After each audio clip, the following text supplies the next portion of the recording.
Okay, so I'm here with the legendary Colin Brooks, Copenhagen, at the Brighton Music Conference, and we're talking about Colin's music library, track downloads, and all of that. Colin, why don't you give us an intro about who you are and what you do? Oh, well, I'm Colin Brooks, known as Copenhagen. I play here in Brighton, played various places up and down the clubs throughout Brighton. I'm a Berlin resident DJ, and also when it comes to my music, it's all about grab a track, play a track, download it. But that's what I do.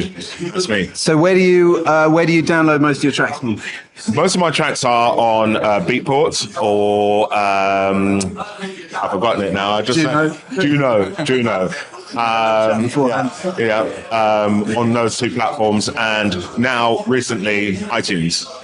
And so you actually download and buy tracks from iTunes? Yeah. Because they sort of made that harder. They're trying to get everyone into the streaming now on iTunes, but you can still buy tracks. I just buy a track because I'm all about, I've got a beat, I love that beat, I'm going to play it. And where do you, before you get to the downloading the tracks, what's your music sort of discovery? How do you find the tracks? Where do you listening when you're out? When I'm sound surfing, I find a beat, and then I kind of loosely fall into it. Then I start to look at the artist, who's playing what bass, who's playing treble, who's playing whatever percussion, and then I follow their prowess, and then from there comes a sound, and then I develop my sound back. So you follow rabbit holes through sort of artists and trying to find a certain kind of beat, a certain sound. Absolutely. I think when I first started to listen to music, when I first came to Brighton, that's how I used to find music. Literally, I'll go to various places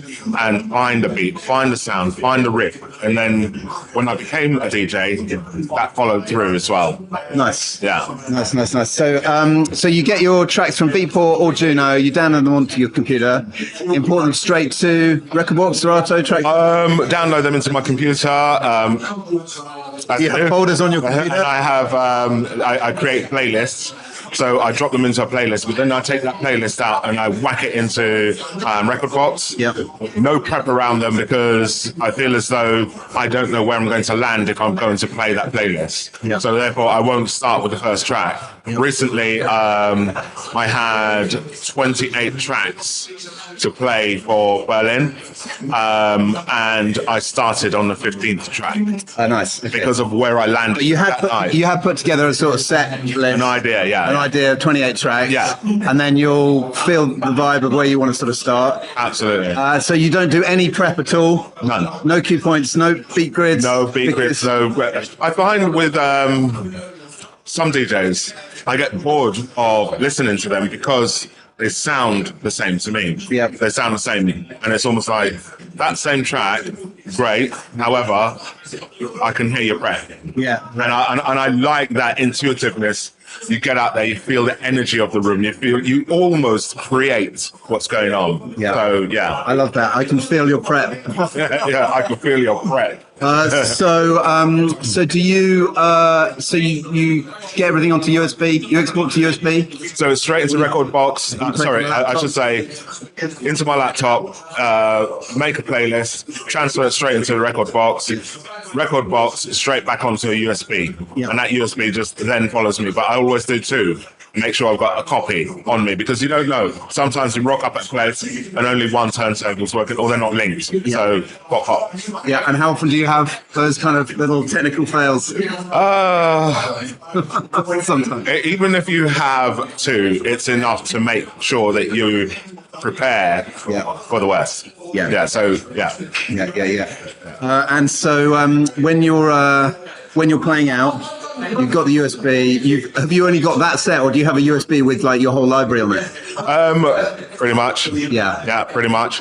Also, I do a radio show on Decadence Radio every week, and I record that show in a 2-hour slot, and it stays on one USB.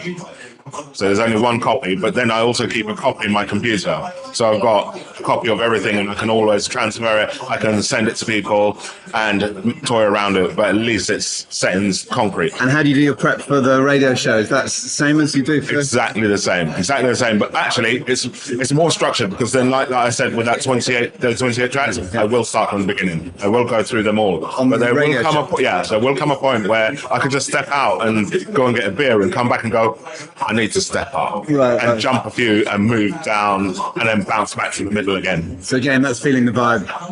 It's a bit different on my from own. radio shows. Yeah, exactly. But you sort of know where you're going, right? Yeah, absolutely. Amazing. But I would say that the people that have influenced me, Lady Lola, Matt Duke, absolutely influenced me. In the first days, it was Monica, who was at Tempest, and then literally found Marcus Salander, who is Dino Audio. Are you playing doing Berlin tomorrow? We're playing tonight. At Waterbury, I believe. the Dubfire. But yeah, they're the people that influence me because they're more about energy, rather than let's fill a club. It's about pure energy. You're a man of soul, aren't you? Yeah, absolutely. Just for the record, I've only had decks for the last year. No way. Throughout my whole entire time, I was literally go onto YouTube, find a track, buy it, put it onto USB, go into the studio, and literally play unplugged. Literally go in and play what I can see and go, right, that's that. That works. Wow. And only just over a year now, I've had decks. It's almost like you were just playing live all the time. Absolutely. I love that. And when you're not with your USB or on the decks, what do you listen to? You use Spotify, iTunes, on your phone? It's usually off my laptop, headphones, and I listen to some jazz, some classical, And those are rock. A bit of rock. Yeah, a little bit of rock, indie, anything really, but it has to have some integrity with it. Yeah. But I don't listen to what I play out. I literally find those rhythms different. Do you use Spotify or iTunes or what? That would be YouTube. Okay, right. Yeah, YouTube. Yeah. Because I find that those two platforms are there just as buy you into something. Yeah. And it's like, I need the freedom. Yeah. I need the freedom. I put in a track to look for a track on Spotify, Spotify and Beatport, and it's very specific what you have to put in because it has to be that. Yeah. Whereas if you put it in YouTube, a variety of things come up. So you can ask for one track and you get 8 different mixes. So actually, there's a music discovery piece there that you think is better on YouTube than basically anything else. Yeah. I said that to a DJ ages ago when I first started, and he goes, "You're mad," and I went, "We shall see." In a good way. We shall see. Yeah. Amazing. Thanks so much, Colin. Thank you very much, See you Marcus. tonight at Waterbury. Absolutely. Waterbury. Not sure what time I'm playing, but yeah, Brilliant. we're gonna rock it. Thanks, Colin. Thank you.